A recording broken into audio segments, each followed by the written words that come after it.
como a sua criação, lá na infância, influencia no seu relacionamento com Deus. Você sabia que existe essa ligação? Pois é. Eu sei que é um assunto um pouco delicado, mas eu quero compartilhar com vocês hoje alguns pontos que me fazem levar a crer que sim, precisa ser tocado e precisa ser comentado. Afinal, o que é o Espírito Santo? De que maneira acontece essa influência? Como então nutrir corretamente esse relacionamento? Embarca comigo até o final desse vídeo que a gente vai comentar um pouco mais sobre esse assunto. Seja muito bem-vindo a mais um vídeo do canal e dessa vez não é um vídeo sobre viagens. Dessa vez é um pouquinho diferente, diria muito diferente. E eu vou ter que decepcioná-los, eu sei que vocês gostam de vídeo de viagem, eu também gosto de fazer vídeo de viagem, edição e tudo mais. Porém, é um vídeo um pouco mais conteudista e de um assunto que eu sou um pouco suspeita. Um assunto que tem queimado no meu peito por um bom tempo, até antes dos vídeos de viagem. Só que eu venho postergando, deixando pra depois. E eu falei assim, não, eu vou fazer logo, é isso que tem que ser feito. Eu venho até fazendo o script dele, já tem um tempo. Chegou então o momento de falar, e se você gosta desse assunto, se você gosta de assuntos relacionados ao relacionamento com Deus, eu te convido a se inscrever nesse canal. Eu já tô planejando vários assuntos pra comentar aqui com vocês. Deixa o seu like pra me ajudar e compartilha pra aquele grupo. Eu sei que você tem.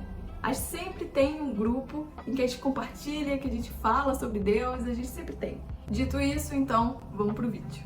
Antes de tudo, o que é um relacionamento? Relacionamento nada mais é do que uma ligação. Ligação entre duas pessoas. Essas duas pessoas vão ter ali os mesmos objetivos, os mesmos interesses, e seja essa ligação profissional, amorosa ou de amizade, ela vai ter que ter comunicação e também atitudes recíprocas, para que então essa ligação e esse relacionamento ele venha a ser realmente bem nutrido, bem edificado. E como nós estamos falando sobre relacionamento, nada mais, nada menos que Deus, o Espírito Santo, a gente precisa ter um entendimento. Primeiro, o Espírito Santo ele é uma pessoa. Se ele é uma pessoa, eu consigo me relacionar com ele. Se a gente não tiver esse entendimento que o Espírito Santo ele é uma pessoa e que ele possui vontades, desejos e que ele não gosta de certas coisas, a gente não vai conceber a ideia desse relacionamento, né? Eu vou me relacionar com o quê?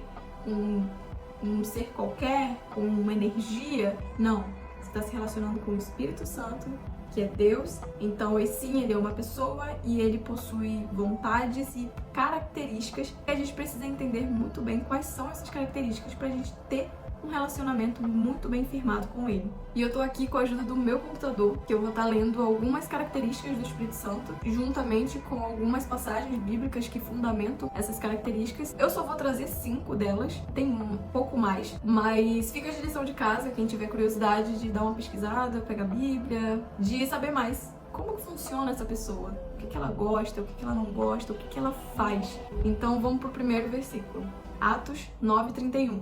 A igreja passava por um período de paz em toda a Judéia, Galiléia e Samaria. Ela se edificava e, encorajada pelo Espírito, crescia em número, vivendo no temor do Senhor. Aqui, clássico, o Espírito Santo ele é um encorajador dos cristãos, daqueles que são selados em Deus. Todo cristão pode dizer que, de fato, ele é verdadeiramente um encorajador, porque às vezes a gente sente que a força não é nossa e ele tá ali encorajando. Vai, você tem que fazer, que não sei o que e tal. Então, a gratidão, Espírito Santo, gratidão. O segundo versículo é de Hebreus 3, 7 a 8, que diz, assim como diz o Espírito Santo, vou repetir, assim como diz o Espírito Santo, hoje, se vocês ouvirem a sua voz, não endureçam o coração, como na rebelião, durante o tempo de provação no deserto. Então, o Espírito Santo, ele fala. Você sabia que o Espírito Santo fala? E ele fala com uma voz tão suave que realmente você tem que estar muito bem antenado, tem que estar vigilante para ouvir essa voz, porque ele não vem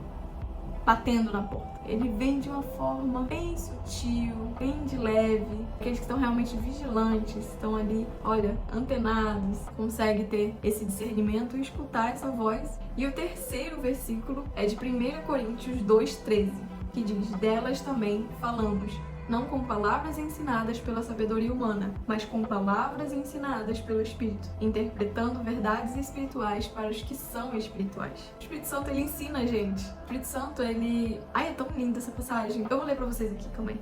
Passagem de João 14, 26. Mas aquele Consolador, o Espírito Santo, que o Pai enviará em meu nome, esse vos ensinará todas as coisas e vos fará lembrar de tudo quanto vos tenho dito. Gente, essa parte é incrível porque por muito tempo, no início assim da minha caminhada, eu ficava um pouco intrigada quando falava assim, como assim o Espírito Santo vai... Uma pessoa que... invisível, como é que ela vai me ensinar alguma coisa, né? Mas quando você começa a ter a percepção que é tudo no âmbito espiritual da coisa, e você começa a ter essas experiências de realmente o Espírito Santo te ensinando, nossa, é uma sensação que é inexplicável. É inexplicável só vivendo mesmo pra saber. Então aqui a gente tem mais uma passagem, assim como tem vários outros, dizendo que o Espírito Santo, uma das características dele é de ensinar. E não só isso, mas de lembrar a gente no momento certo. E essa era a parte que eu ficava assim mais... Como assim? Eu ficava me cobrando. Cara, eu vou esquecer, eu não posso esquecer isso aqui. E eu ficava me cobrando, não, eu tenho que aprender isso aqui não pode sair da minha cabeça. Só que quando eu comecei a ter um entendimento que eu falei, peraí. Se o Espírito Santo, ele é aquele que lembra a gente, eu comecei a descansar. Falei, não, vou deixar na mão dele. Já que ele lembra a gente. E a gente só começa realmente a ter verdadeiramente essa certeza quando a gente tem experiência. E de fato, gente, ele lembra mesmo. Às vezes de coisas que você não tá nem pensando na hora, de momentos que você pensou que até já tinha caído no esquecimento, tá lá o Espírito Santo, no momento certo. Quarta característica do Espírito Santo, vamos ver lá em Efésios 4:30. Não entristeçam o Espírito Santo de Deus, com a qual vocês foram selados para o dia da redenção. Então assim, não faria sentido o Espírito Santo se entristecer se ele não fosse uma pessoa. Então, mais uma vez, reforçando ali que ele sim é uma pessoa e sim ele tem vontades. Ele pode ser sim entristecido por algumas atitudes que nós tomamos e assim como também ele pode ficar muito alegre com algumas atitudes que nós tomamos. Para isso a gente tem que ter ali, né, a Bíblia sempre para dar aquela direção, para dar aquele norte. E por isso que é imprescindível o cristão ler a palavra, é o manual. Não tem como você não ter a direção, porque a palavra é a direção do cristão. Conforme você vai lendo, conforme você vai, o Espírito Santo vai ensinando muitas coisas e ele vai te esclarecendo também várias outras. Então vamos para a quinta e última característica que eu vou comentar nesse vídeo. Tá lá em Atos 7:51. Povo rebelde, obstinado de coração e de ouvidos. Vocês são iguais aos seus antepassados. Sempre resistem ao Espírito Santo. Eu vou repetir.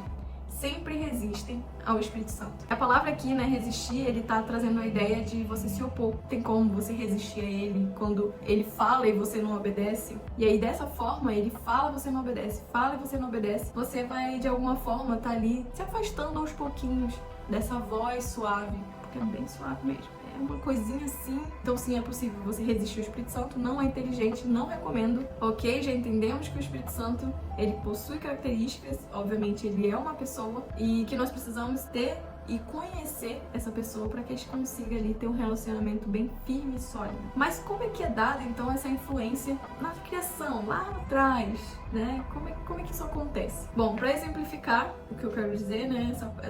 Esse impacto que tem a nossa criação lá na infância, no nosso relacionamento com Deus, eu trouxe aqui uma folha para exemplificar isso melhor. Por que uma folha, né? Quando nós nascemos, a gente é uma folha em branco. A gente nasce sem nenhuma construção de nada, né? Ninguém ao nosso redor incutindo crenças, ideais, nada. A gente nasce assim. E aí o que acontece? Os nossos pais, que são normalmente os nossos pais, né? Tem gente que é criado por vó, tem gente que... Enfim, a pessoa ali que é a sua autoridade, você vai ter uma influência, vai começar a ter influência dessa pessoa. E aí começa.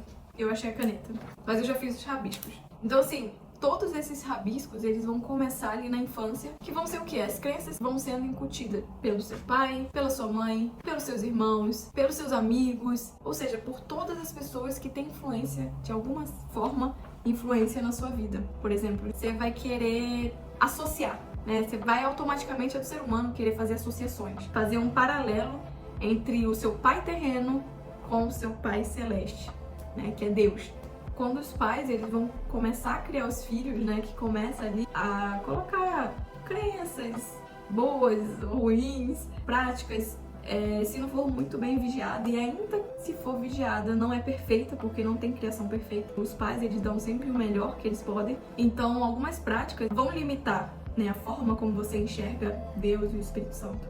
Vamos começar com um exemplo meu. A Yanka tinha, por exemplo, uma crença muito forte em que se estivesse acontecendo alguma coisa errada, eu já me culpava. É porque eu estou errando alguma coisa, porque eu isso, porque aquilo. Ou seja, às vezes não era nem culpa minha, sabe? Não era culpa minha. Mas eu já colocava como se fosse culpa minha. Aquela repreensão que a gente, aquele medo da repreensão que eu ia tomar, lembrando que o verdadeiro amor lança fora todo medo. Todo medo é todo medo. Até o medo de tomar bronca, aquele medo de achar que tá fazendo sempre algo errado. Não, é todo o medo. E isso é libertador.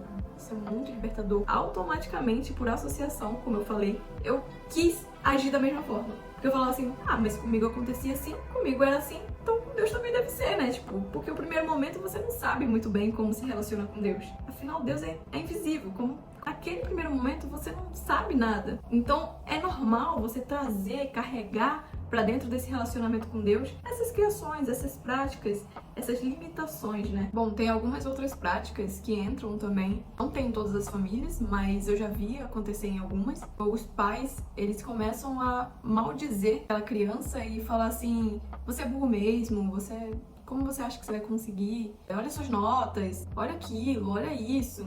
E aí aquela pessoa, aquela criança, ela vai crescendo com essa visão e aceitando aquilo, tipo, nossa, sou assim mesmo. Quando ela começa a se relacionar com Deus, a pessoa já chega pra Deus e fala: Deus, eu sou assim, foi a forma como falaram que eu era assim.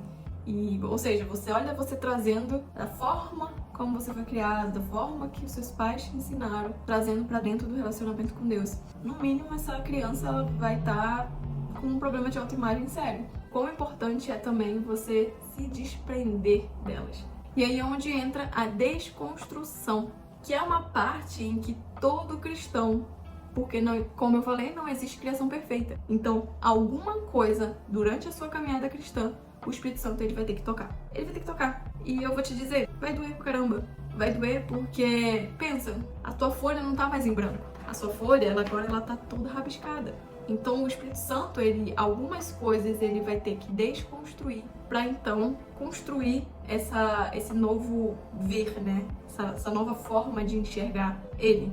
E ele quer que você enxergue ele de uma forma correta. Ele não quer que você enxergue ele como uma forma como você trouxe lá da sua infância. Não.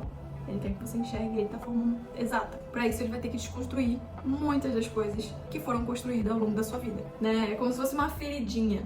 Essa ferida foi criada, né? Ela tá um pouco aberta. E aí o Espírito Santo ele vai ter que cavucar ali aquela ferida para poder então passar um remedinho, para depois então cicatrizar, para depois então realmente essa ferida ir fechando. Com isso, você acha que é de um dia para o outro? Quando você se converte, converti agora, pelo contrário, quando você se converte, é aí que começa. Que você deu espaço pro Espírito Santo agir. Ao mesmo tempo que ele toca na ferida, ele cura a ferida. Por isso que é necessário. É necessário deixar que o Espírito Santo realmente trate dessas limitações, desses traumas, dessas emoções que foram construídas e que não devem continuar na caminhada. E para isso eu quero trazer a parábola que todo mundo conhece, que é a parábola do odre velho. Antes de o Senhor te encher com esse vinho novo, que Ele quer, Ele deseja isso, Ele vai ter que curar esse odre. Ele vai ter que curar essa pessoa. Ele vai passar ali pelos processos dolorosos, mas necessários.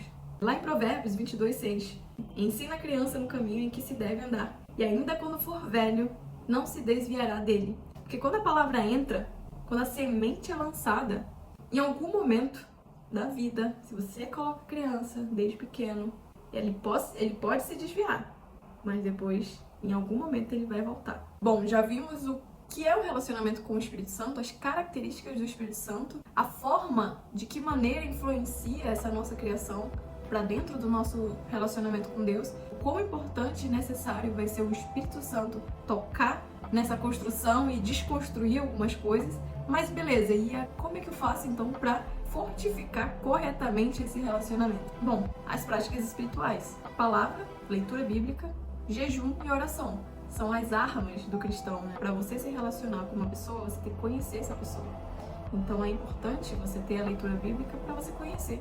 Jejum, para você se fortificar. Porque toda vez que a gente faz um jejum, a gente fortifica o espírito e mortifica a carne. Então tem esse objetivo o jejum. E A oração, que eu não preciso nem dizer, né? Que a oração é a comunicação ali com Deus, você precisa estar em comunhão. Lembrando sempre que Jesus é o nosso espelho, ele é o nosso maior modelo. E aí o Espírito Santo ele vai te ensinando no meio da jornada, o Espírito Santo ele vai te conduzindo, ele vai te repreendendo em algumas coisas, não, por aqui, aí ele vai te consolar em outras, né? E aí vai indo, é uma relação assim maravilhosa. Como todo relacionamento precisa de dedicação, então é sim necessário você dedicar tempo para você nutrir esse relacionamento.